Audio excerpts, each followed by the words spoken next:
Why are you backing the Prime Minister? Because the Prime Minister only 2.5 years ago won a record majority, well, record in recent times anyway, of 80 seats. He has dealt with some extraordinary challenges. It was only 2.5 years ago we had deadlock as a result of Brexit. He got Brexit done and through. We had this unprecedented challenge of the COVID pandemic. He got jabs in arms. He's made sure that we are one of the most open societies now in the world. And he stood shoulder to shoulder with the Ukrainian people, leading that international response.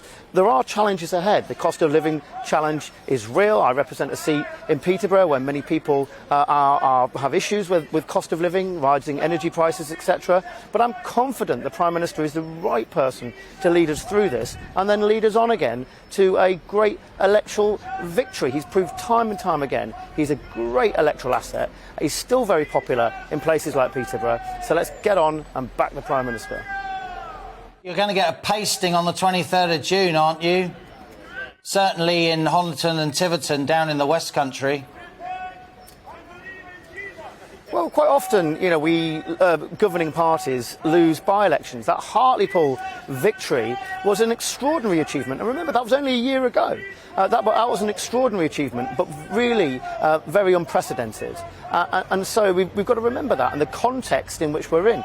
Actually, in Peterborough, in my constituency, in the local elections, we gained a seat from the Labour Party. So Boris is still popular in certain parts of the country. And I know that if we can get back to an agenda where we focus on growing the economy, we focus on dealing with that COVID NHS backlog, and we make our streets safe, the Prime Minister can go on and we can win the next election. That's the prize at hand for Conservative MPs, and I'm confident he can do it. So who do you think was booing him at the Jubilee celebrations? What sort of voter? It was clearly a strong reaction. Well, look, when I've spent the last 4 days going to various Jubilee celebrations in my constituency, there was a great outpouring of celebration for the Queen's Jubilee. And I spoke to scores and scores of local people about the situation. And not one asked me to either send in a letter to the 1922 asking for a vote of no confidence, and not one asked me to vote against the Prime Minister. I'm still confident the Prime Minister is able to reach parts of the electorate that other Conservative leaders haven't, and that's why I'm supporting him today. Your fellow MPs, Paul, on the government backbenches, that a divided party is unappealing to the broader electorate. People that don't follow politics like all of us here having this conversation. Yeah, well, I mean, some of our colleagues, they all have their own reasons about why they've submitted letters. I'm not going to engage on blue-on-blue attacks. They'll have, I say, their own reasons. Some of them have never reconciled themselves to Brexit. Some have never reconciled themselves to the fact that Boris is our Prime Minister. And others, of course, will have their other reasons. And it's their right to do so, because the Conservative Parliamentary Party is a democratic organisation. So they've got a right to do so. But I hope after tonight, and the Prime Minister wins a majority, we can then move on and we can focus again on the people's priorities. And I say that's clearing the elective backlog in our NHS, that's focusing on making our streets safe, and that's growing the economy. Briefing notes supplied to Rebel MPs. I'm sure you'd have a glance yourself. One figure stuck out to me. 55% of current Conservative voters describe him as untrustworthy. Can you turn that around? Once people have made that view of a politician, is it possible to reverse it?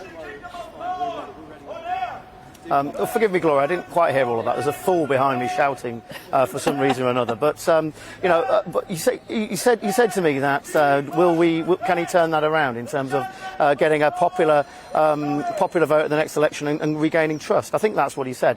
Look, as I say, I went to my constituency. I live in my constituency. I spent 4 days going to various Jubilee parties, talking to decent everyday people, and not one of them, Gloria, not one of them told me that I had to send a letter. Do you not mind about the data, though? Because it's, I understand that, and it's, that must have been lovely for you to have that warm reception in your own constituency. But do you think all the other data's wrong? The ones that are saying that people don't trust the Prime Minister?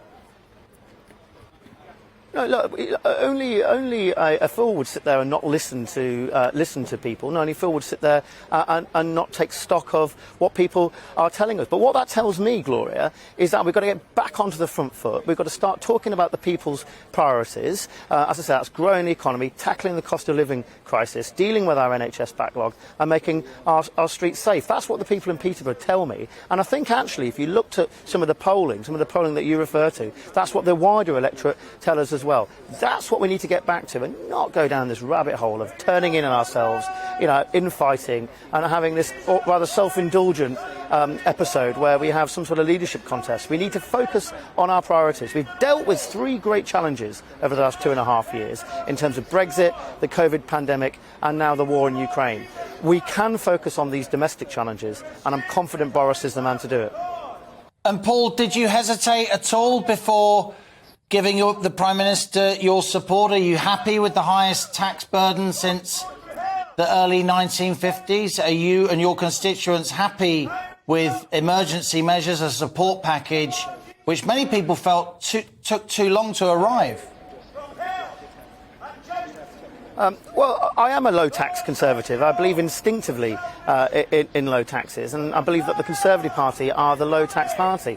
But we've had an unprecedented challenge of the COVID pandemic, and we've got the furlough support that was issued out. We have to pay for that, and we've also got a social care challenge. And this is the first government in a generation to grasp the challenge of social care, and we have to pay for it.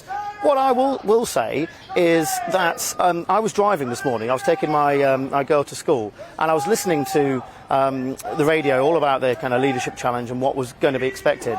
And I was told on several occasions, Daddy, stop listening to the news, it's so boring. But the second I realised that that vote was on, I pulled over my car to the side of the road, and I immediately sent the tweet that I did, which is expressing the support for the Prime Minister, looking at his track record of Brexit, of COVID, getting those jabs into arms, and of course the war in Ukraine, but also focusing on the new challenges ahead. And Boris has got a lot more to do. Boris has got a lot more to give, and I'm sure he's going to deliver us the victory we need at the next election. We've got to govern, that's absolutely right, but my message to colleagues is that election victory could happen in 2 years' time, and it will happen if we get Boris as our Prime Minister.